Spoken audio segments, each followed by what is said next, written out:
Students alcohol वाला chapter शुरू करेंगे। तो सबसे पहले हम अल्कोहल के बारे में जान लें। ऐसे केमिकल जिनमें OH ग्रुप आ जाए ये अल्कोहल कहलाते हैं। इनका जनरल फार्मूला ROH होता है। CnH2n+1OH, मतलब जितने कार्बन होंगे उसके डबल से एक ज़्यादा हाइड्रोजन होगा और साथ में OH लगा होगा। फॉर एग्जांपल ये CH3OH है, तो जितने कार्बन है उसके डबल 2 से एक ज़्यादा हाइड्रोजन। ये C2H5OH है, जितने कार्बन उसके डबल से एक ज़्यादा हाइड्रोजन और साथ में OH।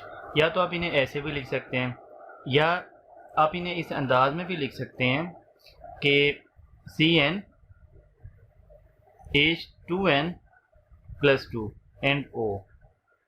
ये भी अल्कोहल का ही जनरल फार्मूला है। अब आप देखें, जितने कार्बन उसके डबल से दो ज़्यादा हाइड्रोजन और एक ऑक्सीजन। यहाँ से बनाएं CH3OH, तो आप इसे ऐसे लिख सकते हैं ना, CH4O। देखें, जितने कार्बन उसके डबल से दो ज़्यादा हाइड्रोजन एक ऑक्सीजन। ये C2H5OH को आप देखें, असल में क्या है, C2H6O। जितने कार्बन उसके डबल से दो ज़्यादा हाइड्रोजन और एक ऑक्सीजन। तो ये जनरल फार्मूला भी अल्कोहल के लिए यूज़ हो सकता है, ये जनरल फार्मूला भी अल्कोहल के लिए यूज़ हो सकता है। तो ऐसे केमिकल जिनमें OH ग्रुप हो जाए ये अल्कोहल होते हैं। इस लिहाज से आप इन्हें दो कैटेगरीज में तकसीम कर सकते हैं, एलिफेटिक, एरोमेटिक।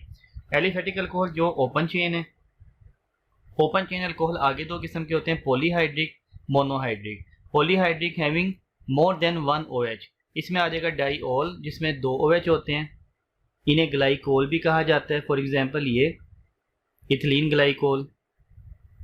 और ट्राईऑल जिसमें तीन OH होते हैं, फॉर एग्जांपल ये, इन्हें ग्लाइसरोल के नाम से भी जाना जाता है। इस केमिकल को ग्लाइसरोल के नाम से भी जाना जाता है और इसी केमिकल को ग्लाइसरीन भी कहा जाता है।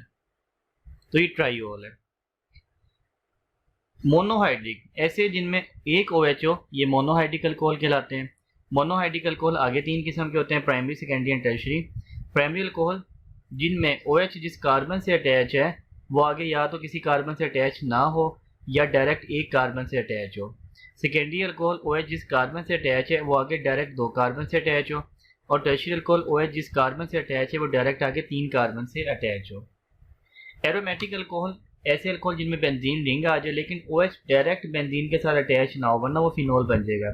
फॉर एग्जांपल बेंजीन के साथ CH2 फिर OH लगा हुआ, इसे बेंजाइल अल्कोहल कहते हैं। ये एरोमेटिक अल्कोहल है।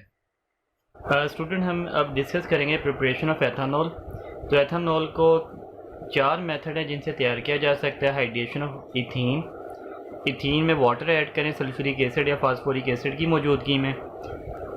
ग्रिग्नार्ड एजेंट से भी आप एथानॉल को तैयार कर सकते हैं।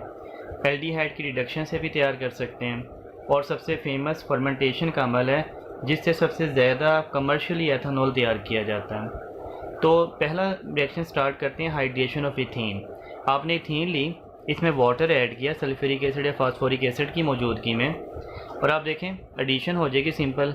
H एक साइड पे लग जाएगा, OH एक साइड पे लग जाएगा और डबल बॉन्ड सिंगल हो जाएगा। तो ये बन गया CH3 CH2OH, ये एथानॉल बन गया। असल में ये जो कैटालिस्ट है ये ही रिएक्शन को इनिशिएट करता है। तो जब आप सल्फ्यूरिक एसिड कैटालिस्ट के तौर पे यूज़ करेंगे, तो हमने ये पहले भी रिएक्शन डिस्कस किया था, सल्फ्यूरिक एसिड अपना एचाइन देगा, ये एचाइन यहाँ पे जाके ऐड हो जाएगा, तो ये बनेगा CH3 पहले स्टेप में,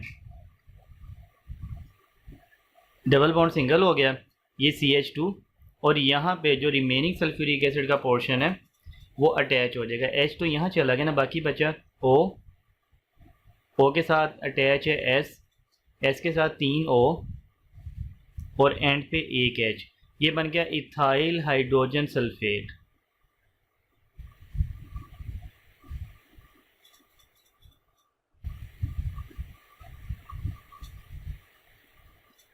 तो पहले स्टेप में इथाइल हाइड्रोजन सल्फेट बना करता है। अगले स्टेप में आपने इथाइल हाइड्रोजन सल्फेट लेके इसमें वाटर ऐड करने से बॉयल करना है। तो बॉयल करने पे ये अब बॉन्ड यहाँ से टूट जाएगा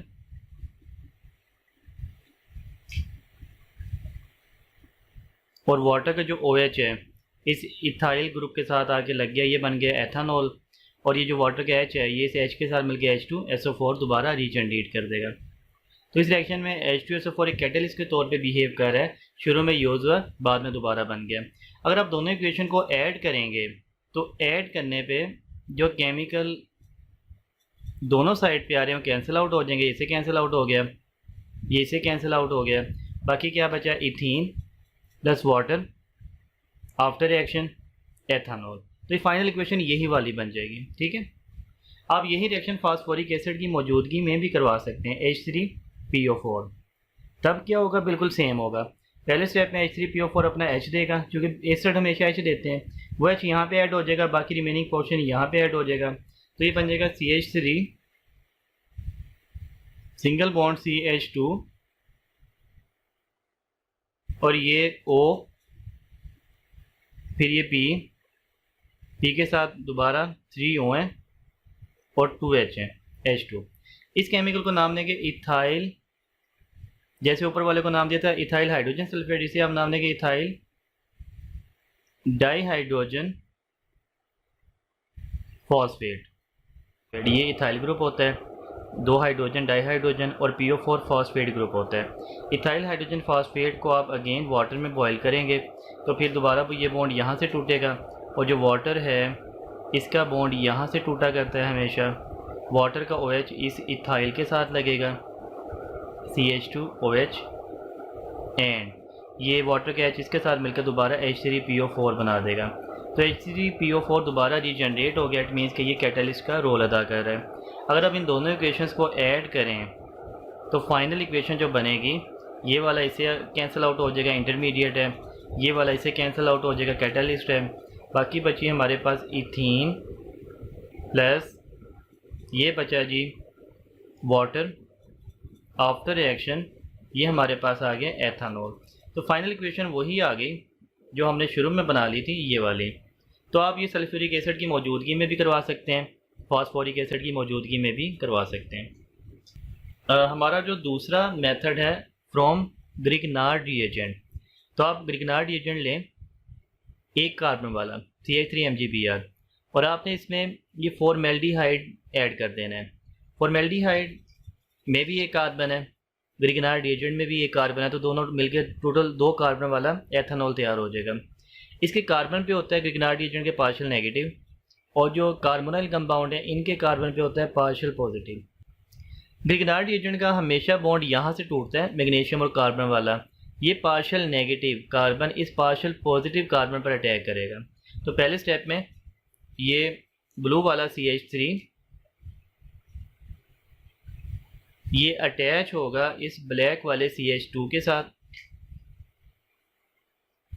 जैसे ही ये CH2 नया बॉन्ड बनाएगा, इसे पुराना बॉन्ड कम करना पड़ेगा, डबल बॉन्ड कार्बन ऑक्सीजन वाला ये सिंगल बॉन्ड बन जाएगा, और इसका जो डबल बॉन्ड था वो यहाँ ऑक्सीजन पे आ जाएगा इस अंदाज में, नेगेटिव की शक्ल में। ये जो MgBr यहाँ से टूटेगा वो इस ऑक्सीजन के साथ अटैच हो जाएगा इस अंदाज में। तो पहले स्टेप में ये केमिकल बन गया इंटरमीडिएट। अगले स्टेप में आपने इसकी हाइड्रोलाइसिस करवानी होती है एसिड कैटालिस्ट की मौजूदगी में। आप H2OH+ लिख दें, या आप इसे H3O+ भी लिख सकते हैं इस अंदाज में, बात वही है, चाहे ऐसे लिख दें चाहे ऐसे लिख दें। तो अब क्या होगा, ये बॉन्ड अगेन यहाँ से टूटेगा और वाटर यहाँ से टूटेगा, तो वाटर का H इसके साथ लग जाएगा, CH3CH2O, और वाटर का H यहाँ पे अटैच हो जाएगा, और यहाँ पे है MgBr, वाटर का OH इसके साथ अटैच हो जाएगा, MgBrOH। तो ये हमारे पास बन गया जी एथेनॉल। एथेनॉल ग्रिग्नार्ड रिएजेंट को फॉर्मेल्डिहाइड के साथ मिलाने पे बनता है। तीसरा रिएक्शन है जी रिडक्शन ऑफ एल्डिहाइड। आप एल्डिहाइड की रिडक्शन से भी एथेनॉल तैयार कर सकते हैं। उसके लिए 2 कंडीशन होती हैं। आपने एल्डिहाइड लेना है 2 कार्बन वाला एसिटल्डिहाइड, और आप इसमें 2 अंदाज में ये रिडक्शन करवा सकते हैं। पहला अंदाज ये है कि एल्डिहाइड लेके उसमें डायरेक्ट आप हाइड्रोजन ऐड कर दें निकल, प्लेटिनम या प्लेडियम की मौजूदगी में। तो क्या होगा, दी एडिशन ऑफ हाइड्रोजन होती है रिडक्शन, डबल बॉन्ड सिंगल हो जाएगा, हम ये कलर चेंज कर देते हैं समझने के लिए। तो ये रेड वाला CH3 C, इसके साथ H भी है, डबल बॉन्ड आपने सिंगल कर देना है और एक H आपने कार्बन पे लगा देना है, एक H आपने ऑक्सीजन पे लगा देना है। ये एडिशन रिएक्शन हो गया। और अब आप देखें CH3 CH2OH, ये वही केमिकल बन गया ना एथानॉल। तो ये थी कैटालाइटिक रिडक्शन। एक और अंदाज में भी आप ये रिडक्शन करवा सकते हैं। अगर आप इसमें NaBH4 सोडियम बोरोहाइड्राइड ऐड करते हैं, NaBH4 एक्वस और अल्कोहलिक आपने इसमें ऐड करना है वाटर की मौजूदगी में या अल्कोहल की मौजूदगी में। ये हाइड्राइड आयन देता है, ये सोर्स ऑफ हाइड्रोजन है। तो अगेन वही काम होगा, डबल बॉन्ड सिंगल होगा, ये CH3C इसके साथ H है तो डबल बॉन्ड सिंगल हो जाएगा, ये O है, एक H यहाँ पे लग जाएगा, एक H यहाँ पे, ये वही केमिकल बन गया CH3 CH2OH। तो आप एथेनॉल एसिटल्डिहाइड से भी तैयार कर सकते हैं कैटालाइटिक हाइड्रोजनेशन के ज़रिए, या सोडियम बोरोहाइड्राइड अल्कोहलिक या एक्वस इसमें ऐड करके। ये जिस भी कंडीशन पे रिएक्शन करवाएं इसे रिडक्शन रिएक्शन कहा जाता है। नंबर 4 पे है फर्मेंटेशन। आप फर्मेंटेशन के अमल से भी एथेनॉल तैयार करते हैं और ये सबसे ज़्यादा इस्तेमाल होने वाला रिएक्शन है एथेनॉल की प्रिपरेशन का। स्टूडेंट हम देखते हैं फर्मेंटेशन का अमल। तो फर्मेंटेशन का अमल एक बायोकेमिकल प्रोसेस है जो कि कैटालाइज बाय एंजाइम की मौजूदगी में होगा। और ये एंजाइम कहाँ से आएंगे? Produced by yeast. आपको ये यीस्ट यूज़ करना पड़ेगा जो कि एंजाइम बनाएगा और एंजाइम इस रिएक्शन को कैटालाइज करेंगे। ये बिल्कुल वैसे ही है जैसे आटे का खमीर हो जाना, ये जैसे दूध से दही का बन जाना। तमाम बायोकेमिकल प्रोसेस होते हैं जो कि यीस्ट वगैरह की मौजूदगी में हुआ करते हैं या बैक्टीरिया की मौजूदगी में। फर्मेंटेशन की खास कंडीशंस हुआ करती हैं 25 से 35 डिग्री। आम तौर पे ये रूम टेम्परेचर ही होता है, तो आपको ये टेम्परेचर प्रोवाइड करना होता है, एरेशन का इंतज़ाम हो, वहाँ से हवा का गुज़र हो, डाइल्यूशन, पानी इसमें बहुत यूज़ होता है तो डाइल्यूशन बहुत ज़्यादा यूज़ होगी, पानी से डाइल्यूट करके रखना है केमिकल्स को। एब्सेंस ऑफ प्रिजर्वेटिव, आपने कोई प्रिजर्वेटिव ऐड नहीं करना क्योंकि प्रिजर्वेटिव क्या होते हैं? वो जर्म्स को मार देते हैं। हमें ये जर्म्स चाहिए, यीस्ट वगैरह, इन्हीं से तो ये प्रोसीड होना है रिएक्शन। तो फर्मेंटेशन का अमल करवाया जाता है या तो मोलेसिस से या स्टार्च या फ्रूट से। तो हमारे पास दो की केमिस्ट्री यहाँ पे मौजूद है। मोलेसिस क्या होता है? Residue of sugar industry. जब शुगर इंडस्ट्री में शुगर केन से शुगर तैयार होती है, उसका जो वेस्ट होता है उसे मोलेसिस कहते हैं। इसमें बहुत सारी शुगर रह जाती है तो शुगर को सुक्रोज कहते हैं। इसका फार्मूला होता है C12H22O11। आपने सुक्रोज ली और इसमें वाटर डाल दिया क्योंकि हमारी कंडीशन है डाइल्यूशन, आपने पानी तो बेतहाशा डालना है। सुक्रोज वाटर की मौजूदगी में हाइड्रोलाइज होगा और सुक्रोज चूंकि ग्लूकोज और फ्रुक्टोज से बना होता है लिहाजा ये बना देगा ग्लूकोज एंड फ्रुक्टोज। दोनों का फार्मूला सेम होता है मॉलिक्यूलर। क्या होता है? C6H12O6, इसका भी सेम है H12O6। तो पहले स्टेप में ये हाइड्रोलाइसिस हुई सुक्रोज की और ये ग्लूकोज और फ्रुक्टोज बन गए। अगले स्टेप में जो ग्लूकोज है ये with the passage of time Aahista Aahista convert हो जाता है एथेनॉल में 2C2H5OH। और इसके अलावा इसमें कार्बन डाइऑक्साइड भी प्रोड्यूस होती है, वो बबल बना के उसमें से सोल्यूशन में से बाहर निकल जाती है।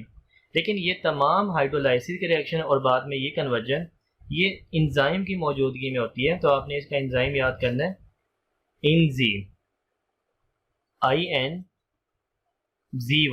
इंजी। आप ये वर्ड इंजी याद रखिएगा। ये इन से बन जाएगा इन्वर्टेज और जी से बन जाएगा जाइमेज। तो ये एंजाइम है जिसकी मौजूदगी में रिएक्शन होगा और एट द एंड हमें ये एथेनॉल मिल गया। अब आ जाए स्टार्च पे। स्टार्च का फार्मूला होता है C6H10O5N।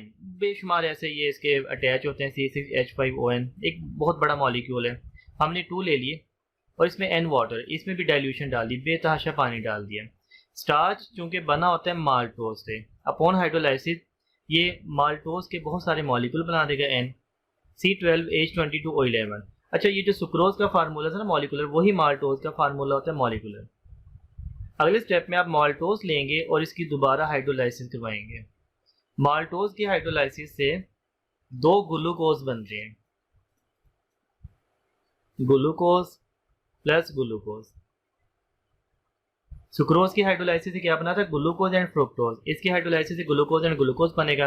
दोनों का फार्मूला तो सेम है ना, H12O6। तो इसके बाद जो ग्लूकोज है उससे तो एथानॉल ऐसे ही बनता है, तो लास्ट स्टेप में ग्लूकोज से आहिस्ता आहिस्ता ये एथानॉल बन जाएगा और साथ में कार्बन डाइऑक्साइड भी बन जाएगी। इसकी जो खास एंजाइम है आपने DMZ ऐसे याद करना है। D से डाइएस्टेज, M से माल्टेज और Z से जाइमेज। देखिए लास्ट वाला एंजाइम सेम है क्योंकि लास्ट वाला रिएक्शन सेम है, ग्लूकोज से एथानॉल, ग्लूकोज से एथानॉल। बाकी एंजाइम डिफरेंट क्यों है, क्योंकि बाकी केमिकल डिफरेंट है। ये स्टार्च है, ये स्टार्च की हाइड्रोलाइसिस है। और ये वाला स्टूडेंट को सेम लगता है कि सेम फार्मूला है, यहाँ भी C12H22O11 की हाइड्रोलाइसिस हुई है, यहाँ भी C12H22O11 की हाइड्रोलाइसिस हुई है। लेकिन भाई ये वाला सुक्रोज था, यहाँ पे सुक्रोज की हाइड्रोलाइसिस हुई थी, ये वाला माल्टोज है, यहाँ पे माल्टोज की हाइड्रोलाइसिस हुई है। तो चूंकि केमिकल डिफरेंट है लिहाजा इंजाइम भी डिफरेंट है दोनों में। जब आप किसी भी मेथड से एथानॉल तैयार कर लेते हैं तो ये सिर्फ 12% होता है और 14% से ज़्यादा कभी नहीं बनता। 14% मीन्स इसमें 86% अभी भी वाटर है, क्योंकि आपने डाइल्यूशन खुद डालनी होती है, पानी खुद ज़्यादा इस्तेमाल करना होता है। अगर आप पानी ज़्यादा इस्तेमाल नहीं करेंगे, डाइल्यूशन नहीं होगी, तो जो इंजाइम है वो काम नहीं करेगा, इंजाइम बिकम इनएक्टिव। लिहाजा फर्मेंटेशन की मजबूरी है कि आपको इतने % एथानॉल ही मिलेगा।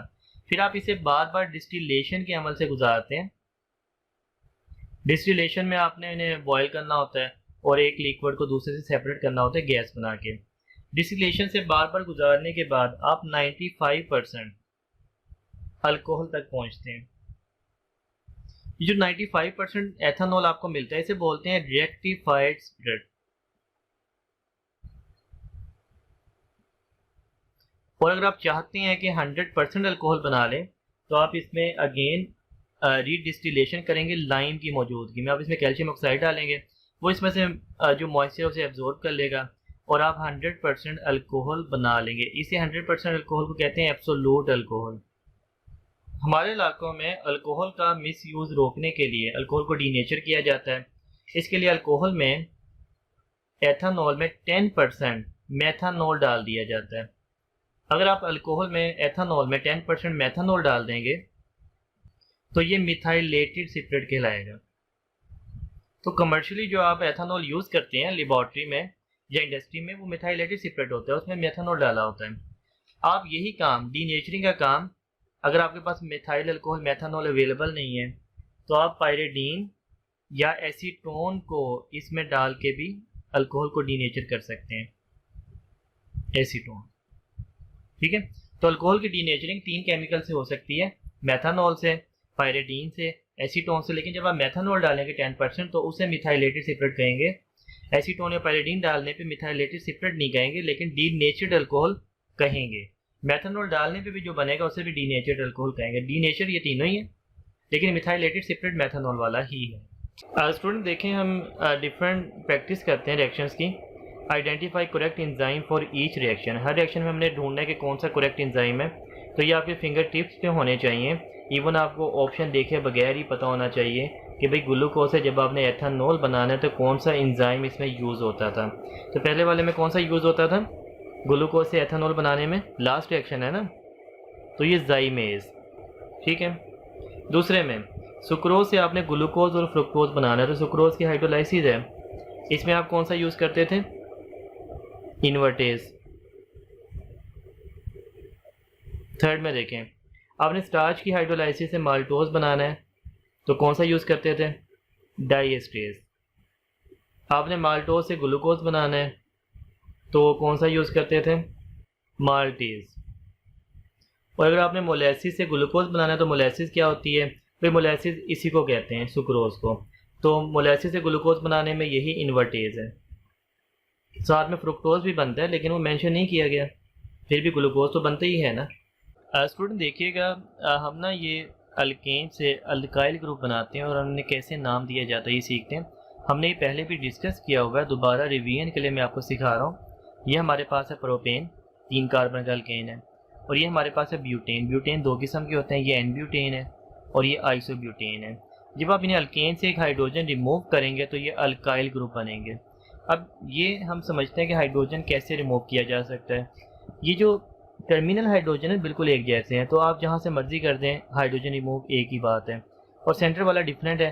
तो एक ऑप्शन है कि किसी टर्मिनल से हाइड्रोजन रिमूव कर दें, एक ऑप्शन है सेंटर वाले से। जब आपने टर्मिनल से रिमूव किया तो आप इसे नाम देंगे एन प्रोपाइल, और जब आप सेंटर से रिमूव करेंगे आप इसे नाम देंगे आइसोप्रोपाइल। तो प्रोपाइल तो होते ही 2 किस्म के हैं, एन प्रोपाइल, आइसोप्रोपाइल।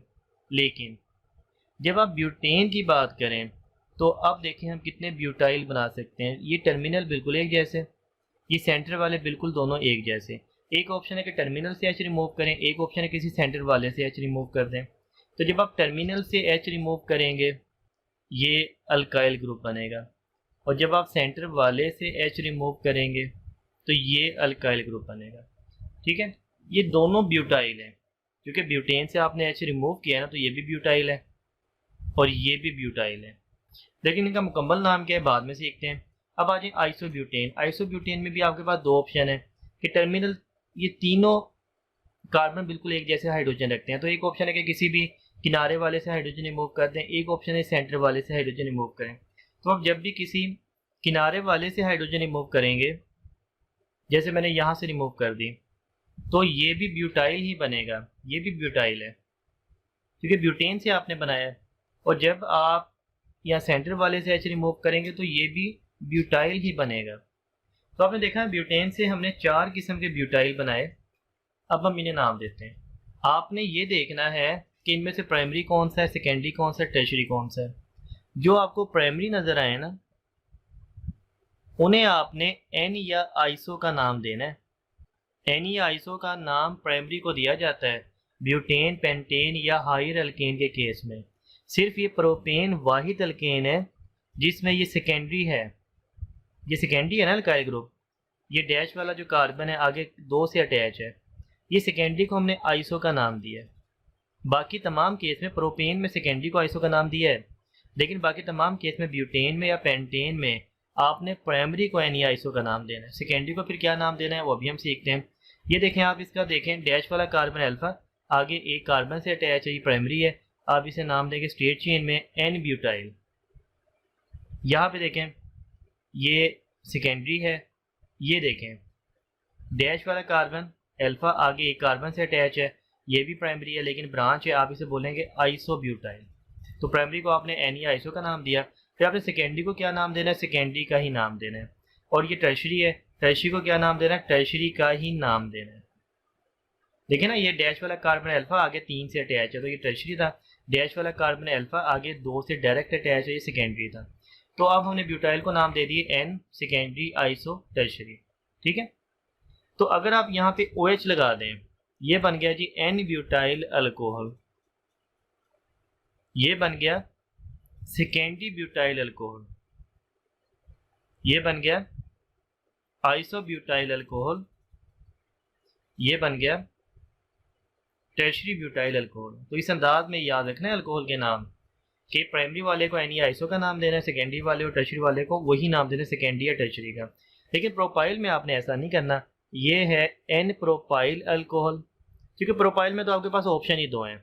अगर स्टेट में हो एन प्रोपाइल, अगर यहाँ सेंटर में आ जाए आइसो प्रोपाइल अल्कोहल। ठीक है, तो ये फार्मूले आप याद रखिएगा। स्टूडेंट हम कुछ प्रैक्टिस करते हैं, हमारे पास क्वेश्चन हैं। आइडेंटिफाई अल्कोहल, हमने ढूंढना है ये गिवन जो क्वेश्चन है इसमें अल्कोहल कौन सा है, प्राइमरी, सेकेंडरी, टर्शरी या कोई भी नहीं है। पहला है एन ब्यूटाइल अल्कोहल। मैंने आपको कहा था ब्यूटाइल और उससे हायर अल्केन में एन और आइसो आपने किसे नाम देना है, हमेशा प्राइमरी अल्कोहल को। तो भाई अब आपको इसे बनाने की ज़रूरत नहीं है, ये कौन सा हो जाएगा, एन ब्यूटाइल अल्कोहल हो जाएगा प्राइमरी अल्कोहल, ये अल्फा ऑप्शन आ गया। आइसो ब्यूटाइल अल्कोहल भी प्राइमरी अल्कोहल हो जाएगा, अल्फा ऑप्शन आ गया। आइसो प्रोपाइल अल्कोहल, भाई आइसो प्रोपाइल अल्कोहल कौन सा था, ये वाला था। प्रोपाइल के केस में आपने देखना है 2 ही ऑप्शन है, ये आइसो प्रोपाइल वाला सेकेंडरी अल्कोहल हुआ करता है। तो आइसोप्रोपाइल हो गया, सेकेंडरी अल्कोहल बीटा ऑप्शन आ गया। आइसोपेंटाइल, मैंने आपको बताया ब्यूटाइल या उससे हायर कोई भी केस आ जाए, पेंटाइल, हेक्साइल, हेप्टाइल, उसमें एन या आइसो आपने हमेशा किसे नाम देना है, प्राइमरी को। तो ये आइसो नाम है तो ये प्राइमरी है। सेकेंडरी पेंटाइल अल्कोहल, अब पेंटाइल 5 कार्बन का, लेकिन सेकेंडरी मेंशन कर दिया है, जब मेंशन कर दिया तो हो गई सेकेंडरी, ये बीटा, ठीक है। सेकेंडरी ब्यूटाइल मेंशन कर दिया सेकेंडरी है, तो ये सेकेंडरी अल्कोहल होगा ना बीटा। तो हायर केसेस में ना ये ब्यूटाइल वाले 4 कार्बन वाले, पेंटाइल वाले, और इनसे तमाम हायर केसेस में, ठीक है, जब एन आ जाए या आइसो आ जाए नाम के साथ, ये रिप्रेजेंट करेगा प्राइमरी को। लेकिन इसके अलावा अगर सेकेंडरी आ जाए या टर्शरी लिखा हुआ आ जाए, तो जो नाम लिखा हुआ है वही वो अल्कोहल होगा। सेकेंडरी लिखा हुआ आएगा सेकेंडरी ब्यूटाइल अल्कोहल, तो सेकेंडरी अल्कोहल होगा। टर्शरी ब्यूटाइल अल्कोहल लिखा हुआ आएगा तो टर्शरी अल्कोहल हुआ करेगा। अब ये देखें, ये CH2 अल्फा कार्बन, जिस कार्बन आगे कितने कार्बन से अटैच है, 1 से, आगे जितने मर्जी हो हमें नहीं चाहिए, ये वाला है जी प्राइमरी अल्कोहल। और एन प्रोपाइल में कार्बन ऐसे सीधी चेन में होगा, OH लास्ट में होगा, 3 कार्बन, तो ये अल्फा कार्बन आगे 1 से अटैच है, ये भी प्राइमरी अल्कोहल होगा। स्टूडेंट्स, हम डिस्कस करते हैं रिएक्शंस ऑफ अल्कोहल। तो अल्कोहल 2 किस्म के रिएक्शन दिया करते हैं, DO2CO bond cleavage, DO2OH bond cleavage. ऐसा भी हो सकता है कि जो आपको गिवन अल्कोहल दिया जाए, रिएक्शन के दौरान उसका ये वाला बॉन्ड टूट जाए कार्बन ऑक्सीजन का, ये हाइड्रोजन बीच में ना होते नहीं है, वो साइडों पे होते हैं इस अंदाज में। तो एक तो ये ऑप्शन है कि कार्बन ऑक्सीजन का बॉन्ड टूट जाए, या दूसरा ऑप्शन ये भी है कि ऑक्सीजन हाइड्रोजन का बॉन्ड टूट जाए, ये वाला। तो हमने इसे 2 कैटेगरीज में डिवाइड कर लिया, DO2CO bond cleavage, DO2OH bond cleavage. तो अब हम डिटेल में शुरू करते हैं DO2CO बॉन्ड क्लीवेज, ये हम बाद में डिस्कस करेंगे। अब CO बॉन्ड टूटता कब है? क्योंकि आप जानते हैं अल्कोहल में मौजूद ऑक्सीजन पे होता है पार्शियल नेगेटिव और कार्बन पे होता है पार्शियल पॉजिटिव। जब भी किसी न्यूक्लियोफाइल ने अल्कोहल पर अटैक करना हो तो कहाँ पे करेगा? न्यूक्लियोफाइल हमेशा पॉजिटिव चार्ज पर अटैक करता है, लिहाजा वो कार्बन पर अटैक करेगा। जब न्यूक्लियोफाइल कार्बन पर अटैक करेगा तो ये OH को यहाँ से निकल के जाना पड़ेगा, तो सब्स्टिट्यूशन हो जाएगी ना। तो न्यूक्लियोफाइल यहाँ के अटैच हो जाएगा, अल्कोहल को यहाँ से जाना पड़ेगा। जब OH यहाँ से निकल जाएगा तो ये कार्बोकेटाइन इसमें बना करेंगे। ये वाले रिएक्शन टर्शरी अल्कोहल बड़ी आसानी से देंगे, उसके बाद सेकेंडरी अल्कोहल, उसके बाद प्राइमरी अल्कोहल, और प्राइमरी अल्कोहल में मेथानॉल सबसे मुश्किल से रिएक्शन देता है। उसकी वजह यह है कि इन रिएक्शंस में कार्बोकेटाइंस बनेंगे, जब ये OH चला जाएगा तो कार्बोकेटाइंस बनेंगे। अब जो कार्बोकेटाइंस का बनना है वो टर्शरी अल्कोहल से जो कार्बोकेटाइन बनता है वो होता है टर्शरी कार्बोकेटाइन, ये सबसे ज़्यादा स्टेबल होता है। सेकेंडरी अल्कोहल से सेकेंडरी कार्बोकेटाइन बनेगा, ये भी स्टेबल होता है। प्राइमरी अल्कोहल से ये कार्बोकेटाइन बनेंगे, स्टेबल नहीं होते, क्योंकि हमने ये पहले डिस्कस किया हुआ है। मिथाइल ग्रुप इलेक्ट्रॉन डोनेटिंग होता है, और जब मिथाइल ग्रुप इलेक्ट्रॉन देता है तो इसका जो पॉजिटिव चार्ज है वो कम हो जाता है। जैसे ही इसका पॉजिटिव चार्ज कम होता है ये केमिकल ज़्यादा स्टेबल हो जाता है, क्योंकि चार्ज कम हो तो स्टेबिलिटी आती है। तो टर्शरी अल्कोहल ये रिएक्शन देना चाहते हैं ताकि वो कार्बोकेटाइन बनाएं जो कि स्टेबल होता है। सेकेंडरी अल्कोहल भी रिएक्शन देना चाहते हैं लेकिन टर्शरी के मुकाबले में कम, क्योंकि वो भी कार्बोकेटाइन वो बनाते हैं जो कि स्टेबल होता है। लेकिन प्राइमरी अल्कोहल ये रिएक्शन नहीं देना चाहते या मुश्किल से देते हैं, क्योंकि उनसे वो कार्बोकेटाइन बनते हैं जो कि स्टेबल नहीं होते। अब कौन से ऐसे रिएक्शन है अल्कोहल के जिनमें ये CO बॉन्ड ब्रेक होता है और OH ग्रुप को यहाँ से निकल के जाना पड़ता है? तो 5 ऐसे रिएक्शन आप देखेंगे, भाई CO बॉन्ड तो सब में टूटना ही टूटना है और OH को निकल के जाना ही जाना है। तो हम यहाँ से पहले ही से ब्रेक कर देते हैं कि बॉन्ड यहाँ से टूटना है। SOCl2 थायोनाइल क्लोराइड से कहा जाता है, पायरिडीन की मौजूदगी में रिएक्शन होता है, ये सॉल्वेंट है। होगा क्या भाई? अब ये तो आपको पता है कि यहाँ से CH3CH2 अलग रह जाएगा और ये OH यहाँ से निकलेगा।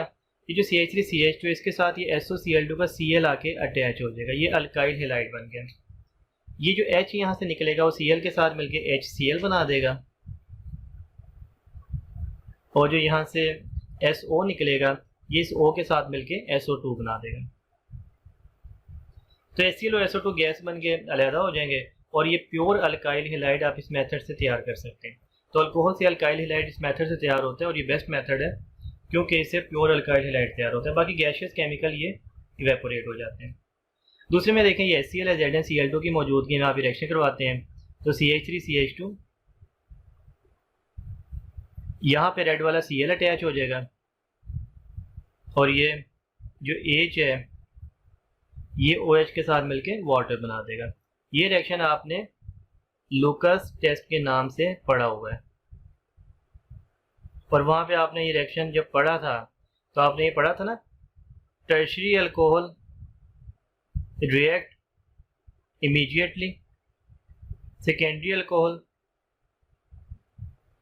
after 5 to 10 minutes and primary alcohol on heating। पढ़ा था ना? तो इस लिहाज से देख लें, टर्शरी अल्कोहल इमीडिएटली फ़ौरन ही रिएक्शन दे देंगे। इसमें ऑयली लेयर बनती है अल्काइल हैलाइड की, तो हमने यही पढ़ा ना, टर्शरी अल्कोहल ये रिएक्शन आसानी से देते हैं। सेकेंडरी उसके बाद, और प्राइमरी अल्कोहल को हीट करना पड़ेगा, यही हमने पढ़ा है। प्राइमरी अल्कोहल ये रिएक्शन मुश्किल से देते हैं, तो लुकास टेस्ट में ये बात साबित भी हो रही है। इसी तरह अल्कोहल का अमोनिया के साथ रिएक्शन है थोरियम ऑक्साइड की मौजूदगी में, ये आप इस अंदाज में बना सकते हैं CH3CH2 और यहाँ पे अमोनिया का NH2 अटैच हो जाएगा और ये OH जो निकलेगा वो अमोनिया के H के साथ मिलकर वाटर बना देगा, तो ये इथाइल अमाइंस बन गए। PCl3 PCl5 के साथ भी इस रिएक्शन इसी अंदाज में होता है। तो यहाँ पे आप यहाँ से OH निकालेंगे, ये Cl यहाँ पे अटैच करेंगे क्योंकि 3Cl है तो आप यहाँ पे 3 लगा देंगे, ये बन जाएगा CH3 CH2 Cl, बाकी 3 बचे H, 3 बचे O और एक P बचा, ये मिलके बनाएंगे H3 PO3, ये केमिकल बन गया फास्फोरस एसिड। ऐसे PCl5 के साथ यहाँ पे PCl3 जब 3 Cl थे तो आपने 3 यहाँ पे लगाया, PCl5 में 5 Cl है, यहाँ पे 5 नहीं लगाना, यहाँ पे 1 ही लेना है एथानॉल।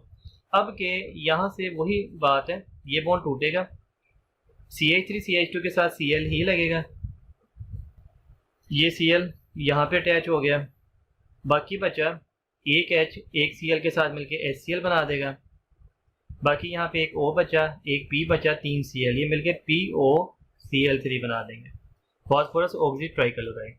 तो ये 5 रिएक्शन ऐसे हैं जिसमें ये OH ग्रुप निकलता है और जब OH ग्रुप निकलता है तो CO बॉन्ड इसमें ब्रेक होता है, ये न्यूक्लियोफिलिक सब्स्टिट्यूशन रिएक्शंस कहलाते हैं। स्टूडेंट हम देखते हैं दूसरी किस्म के रिएक्शन। पहली किस्म के रिएक्शन हमने डिस्कस किए थे DO2CO बॉन्ड क्लीवेज, दूसरी किस्म के रिएक्शन है DO2OH बॉन्ड क्लीवेज। अगर अल्कोहल में OH का बॉन्ड टूटे, अल्कोहल यहाँ से टूटे ऑक्सीजन हाइड्रोजन के बॉन्ड से, तब क्या होगा, तब अल्कोहल कौन कौन से रिएक्शन देंगे ये डिस्कस करते हैं। क्योंकि ये हम पहले डिस्कस कर चुके हैं इसलिए इसे रेस कर देते हैं ताकि कन्फ्यूजन ना हो। अब हम रिएक्शन पढ़ रहे हैं ये वाले DO2OH बॉन्ड क्लीवेज, ठीक है। तो OH बॉन्ड कब टूटेगा, अल्कोहल में जो ऑक्सीजन होता है इस पर पार्शियल नेगेटिव होता है, साथ वाले हाइड्रोजन पे पार्शियल पॉजिटिव। अगर कोई इलेक्ट्रोफाइल अटैक करने आए तो जाहिर बात है वो ऑक्सीजन पर अटैक करने आएगा, और जब ऑक्सीजन पर अटैक करेगा तो इस हाइड्रोजन को यहाँ से निकल के जाना पड़ेगा। तो ये जी ऑक्सीजन पे नेगेटिव आ गया, यहाँ पे इलेक्ट्रोफाइल आके अटैच हो जाएगा और हाइड्रोजन यहाँ से निकल जाएगा। ये जो केमिकल बना है जिसपे ऑक्सीजन पे नेगेटिव आ गया इसे कहा जाता है अल्क ऑक्साइड आयन, ठीक है। तो इसमें अल्क ऑक्साइड आयन बनेंगे। अभी प्रीवियस जो हमने पढ़ा था उसमें कार्बोकेटाइन बनते थे, इसमें अल्क ऑक्साइड आयन बनेंगे। इस लिहाज से मेथनॉल ये रिएक्शन सबसे आसानी से देगा, फिर प्राइमरी अल्कोहल, फिर सेकेंडरी, फिर टर्शियरी।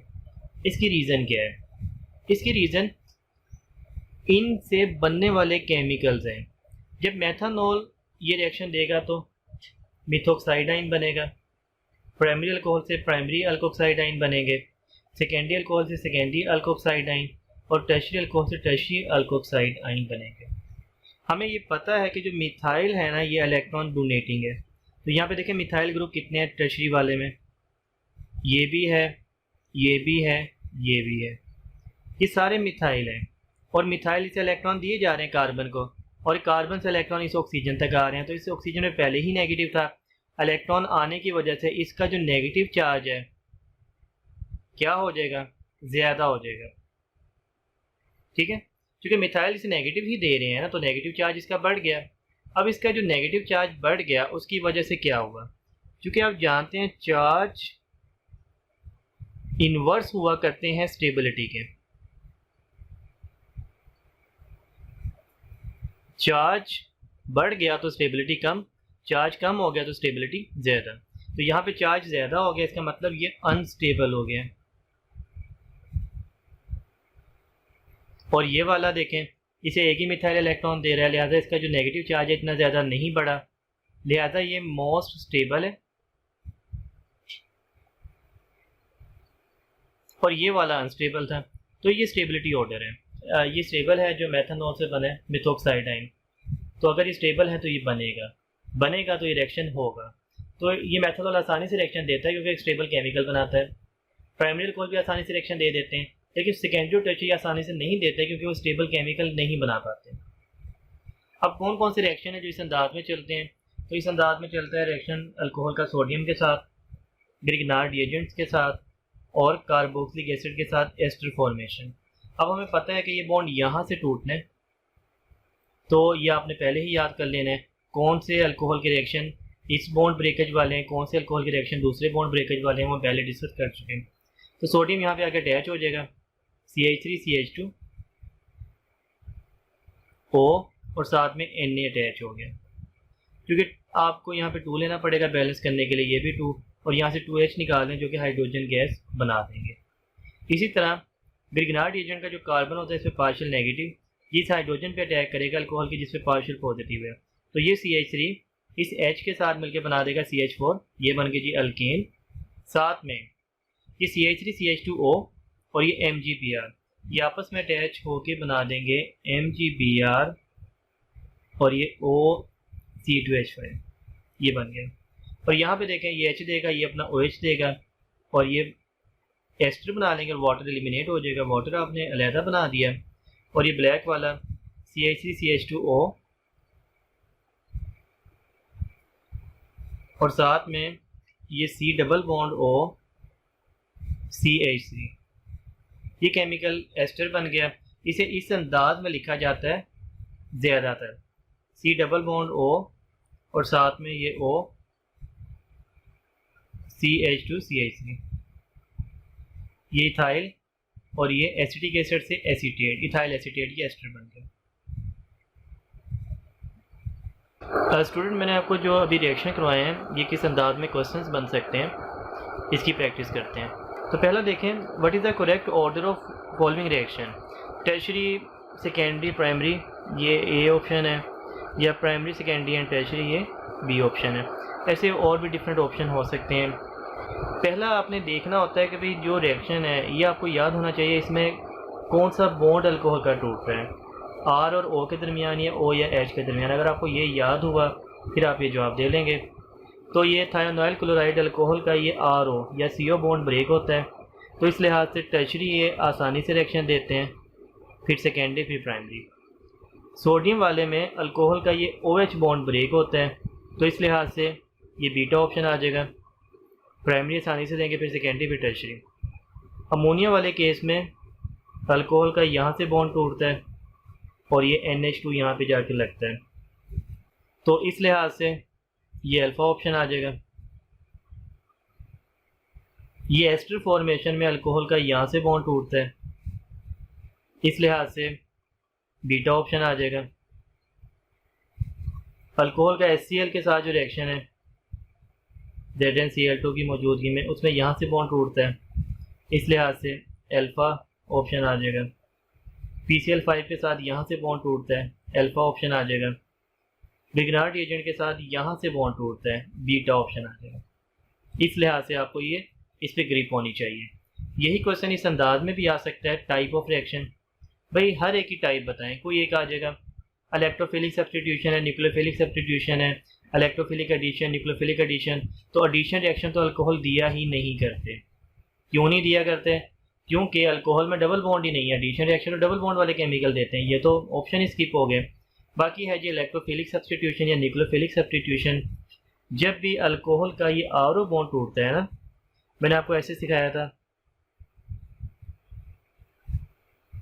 ये अल्कोहल है, तो कार्बन पे होता है पॉजिटिव चार्ज, ऑक्सीजन पे नेगेटिव। तो अगर किसी न्यूक्लियोफाइल ने अटैक करना हो तो कहाँ पे अटैक करेगा भाई, कार्बन पे अटैक करेगा, लिहाजा ये CO बॉन्ड टूट जाएगा, OH निकल जाएगा। तो न्यूक्लियोफिलिक सब्स्टिट्यूशन में CO बॉन्ड टूटता है। तो इस वाले में देखें CO बॉन्ड टूट रहा है ना, तो कौन सा हो गया, ये न्यूक्लियोफिलिक सब्स्टिट्यूशन हो गया,